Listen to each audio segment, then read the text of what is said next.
Propulsons notre réflexion plus avant sur un plan plus macroéconomique, si vous le voulez bien. Notre tissu économique nous permet-il de garantir le tout numérique? Comment se porte notre filière numérique en Martinique? Madame Lynne Rose Saint-Fort, de la Chambre de commerce et d'industrie de la Martinique, c'est à vous maintenant pour des éclaircissements en une dizaine de minutes, si vous voulez bien.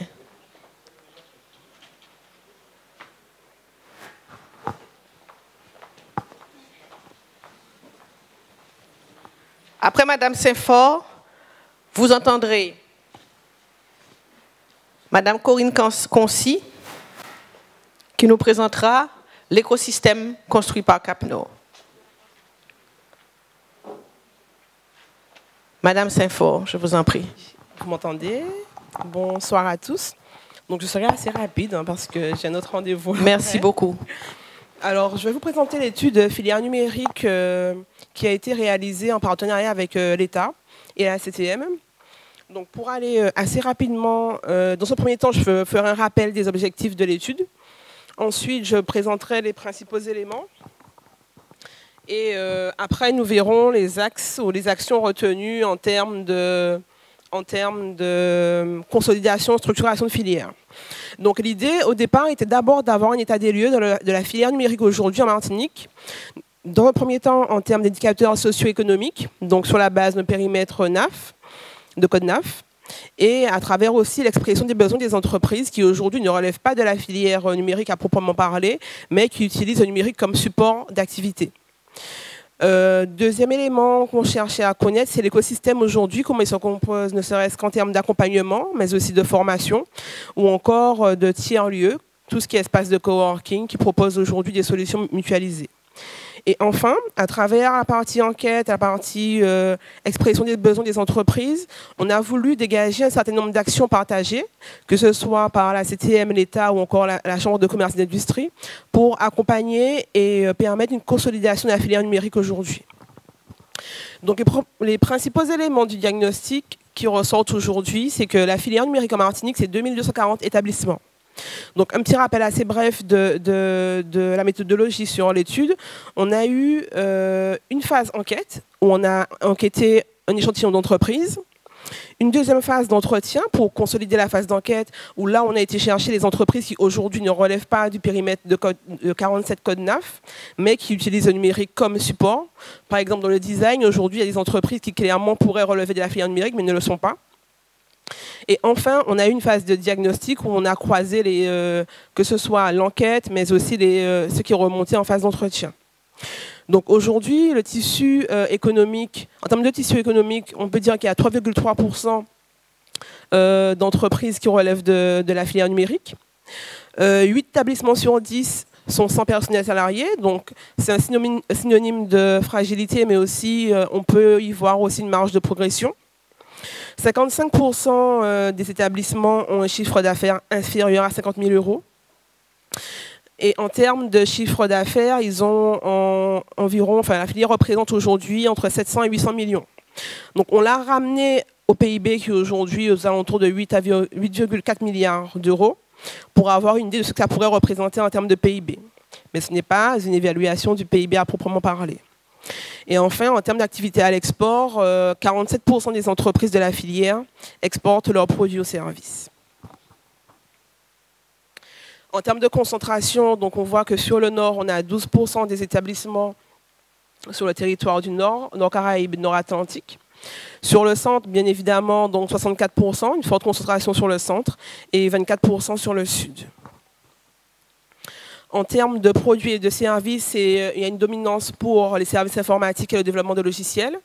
Viennent ensuite tout ce qui est agence web ou agence de communication avec 23% et les médias 17%, c'est une part non négligeable.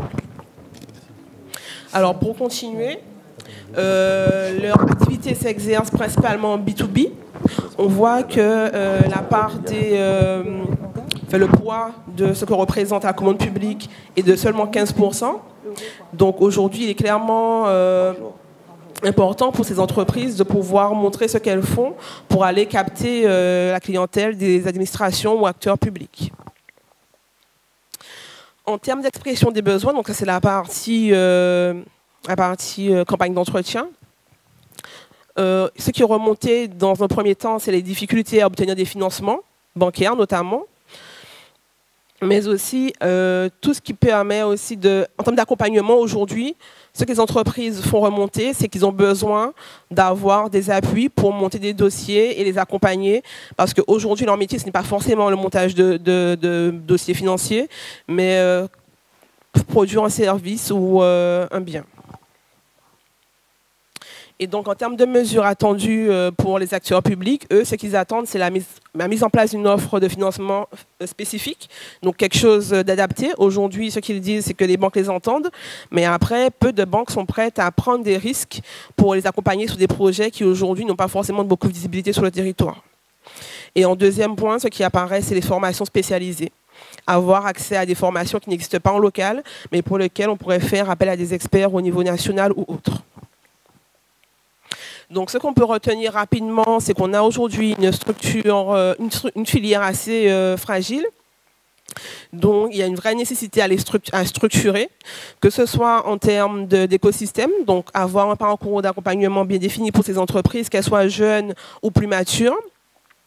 Travailler sur les aspects du financement, donc avoir des financements adaptés, mais aussi un accompagnement pour les entrepreneurs. Et au-delà du financement, répondre à des besoins un peu plus spécifiques, que ce soit en matière de ressources humaines, puisque les entreprises disent aujourd'hui qu'elles ont parfois du mal à recruter, ou à trouver la ressource humaine adaptée sur le territoire. Avoir un accompagnement qui s'adapte aussi au processus de l'entreprise, donc quelque chose de beaucoup plus souple. Et enfin, avoir une meilleure visibilité de ce que les entreprises proposent pour capter une nouvelle clientèle. Donc, à l'issue de ça, les 7 actions que je vais vous présenter, qui ont été partagées aussi bien par la CTM, l'État et la Chambre de commerce et d'industrie, pardon, un petit bug, pardon, sont des actions qui ne sont pas forcément, comment dirais-je, qui ne sont pas forcément dans un ordre croissant. Elles peuvent se mener de manière conjointe. Et sont des actions forcément sur lesquelles on va aller chercher d'autres acteurs, ne serait-ce que les EPCI ou encore des acteurs privés sur des thématiques assez précises. L'idée aujourd'hui, c'est que pour consolider la filière numérique en Martinique, on ne peut pas s'appuyer que sur les acteurs publics. Il faut qu'on ait des acteurs publics, il faut qu'il y ait des entreprises parties prenantes, et il faut qu'on s'entende tous sur un certain nombre d'actions. Donc, ces actions ont été dégagées, donc elles sont au travail de manière commune, mais ça n'empêche pas que les acteurs, de manière individuelle, donc l'État et la CTM, mènent d'autres actions qui ne sont pas présentées dans ce cadre-là. Donc, la première action qui a été validée, c'est la création du comité de filière numérique, donc composé de l'État, de la CTM, de la Chambre de commerce et d'industrie, mais aussi des EPCI. Ça a été très demandé par les entreprises qui aujourd'hui disent que il y a beaucoup d'animations qui se font sur le territoire, mais qu'il est nécessaire maintenant de se mettre d'accord sur des animations dans le temps et avoir quelque chose de beaucoup plus cohérent. Donc, il n'a pas encore été formé, ce comité de filière numérique, mais l'initiative sera prise pour le début de l'année 2018. Deuxième action ciblée, c'est la création d'un observatoire, parce que les entreprises disent aujourd'hui, on a très peu de chiffres sur ce qui se fait sur le territoire, et qu'on aimerait, nous aussi, produire des biens ou des services qui répondent à des enjeux, ne serait-ce qu'en termes de vieillissement de la population ou encore de déplacement, par exemple. La troisième action proposée, c'est un plan d'animation territoriale. Donc, ça ramène à l'idée de cohérence que j'ai évoquée tout à l'heure, d'avoir un planning annuel, même si que des acteurs font chacun de leur côté certaines actions, mais d'avoir un plan d'animation clair pour que les entreprises puissent s'y retrouver. L'action 4, c'est créer ou soutenir un événement majeur autour du numérique. Il faut savoir qu'en ce moment, la CTM travaille sur un salon OZ dédié au numérique où elle va solliciter plusieurs entreprises et les acteurs pour proposer des animations et avoir 1 ou 2 jours dédiés aux acteurs de la filière. La 5e action, c'est la visibilité des perspectives offertes par le capital privé. C'est pour inciter et permettre aux entreprises aujourd'hui d'aller chercher des financements ailleurs et pas se positionner que sur l'aspect bancaire.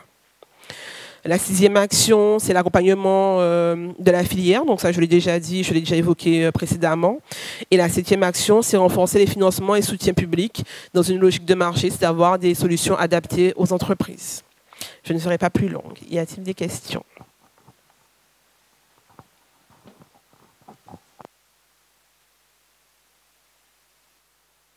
C'est fort.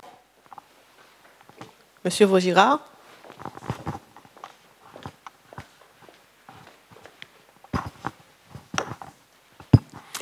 Merci Madame Saint-Fort pour votre présentation. En tant qu'élu de Cap-Nord, je me préoccupe de la création de valeur ajoutée dans notre secteur et plus globalement en Martinique.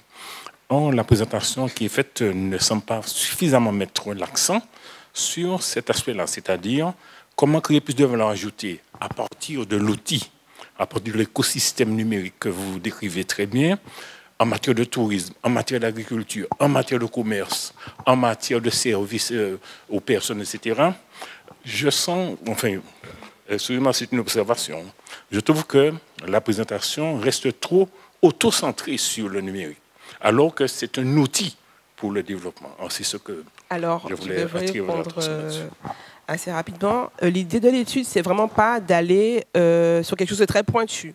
Aujourd'hui, en Martinique, mis à part cette étude-là, on ne savait pas aujourd'hui ce que représentait en termes d'entreprise de la filière numérique. Nous, on a voulu avoir, dans un premier temps, un état des lieux, donc savoir les entreprises qui en font partie et comment elles se positionnent sur le marché. Mais l'idée, ça c'est un préalable. C'est-à-dire qu'à la suite de ça, il faut aller beaucoup plus loin, donc sur la création de valeur ajoutée. Et dans la partie diagnostic de l'étude, il y a des pistes de réflexion que le prestataire nous a invité à investiguer. Mais comme je le rappelle, il y a un comité stratégique qui doit se mettre en place et c'est ensemble qu'on doit réfléchir sur les autres aspects à étudier dans ce cadre-là. Donc ça, c'est juste un premier pas, un tout petit pas, mais qui était nécessaire pour comprendre aujourd'hui ce qu'est la filière aujourd'hui. L'étude complète sera bientôt disponible sur le site de la Chambre de commerce et d'industrie, donc vous pourrez regarder les éléments qui y sont proposés. Voilà. Pour l'instant, il n'y a que la synthèse. Autre question? Oui, non, mais je vais juste ajouter un point qu'il existe des filières en Martinique qui sont dédiées au numérique. Le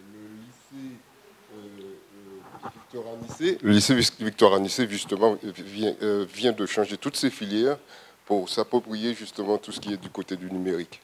Alors, ce n'est pas la même définition de la filière qu'on a.